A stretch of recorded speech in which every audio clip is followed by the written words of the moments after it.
Fasa 3 pelaksanaan Malaysian Business Reporting System 2.0 MBRS 2.0 akan bermula pada 1 Jun ini melibatkan dokumen di bawah Akta Syarikat 2016. Menteri Perdagangan Dalam Negeri dan Kos Sara Hidup Datuk Armizan Muhammad Ali berkata, dengan pelaksanaan fasa tersebut, kaedah serah simpan dokumen statutory secara fizikal di kaunter Suruhanjaya Syarikat Malaysia SSM akan ditamatkan sepenuhnya.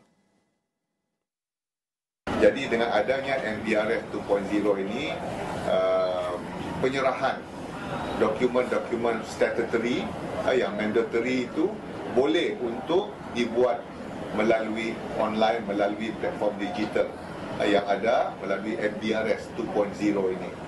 Bermula 1 Jun 2025 ini, semua penyerahan dokumen-dokumen statutory ini akan dilaksanakan secara online. Maksudnya bermula 1 Jun 2025 tidak akan ada lagi serahan dokumen statutory ini secara fizikal, dan ini adalah sejajar dengan agenda besar kerajaan Madani untuk kita melonjakkan transformasi digital.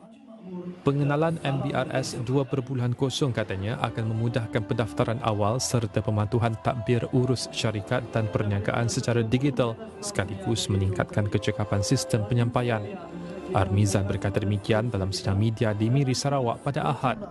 MBRS 2.0 diperkenalkan secara berperingkat sejak 1 Disember 2024 dan kini berada di fasa kedua sejak 1 Mac 2025. Pada majlis sama, SSM turut menggerakkan program tanggungjawab sosial korporat melalui wakalah zakat sebanyak RM197,356 kepada golongan sasar di Miri.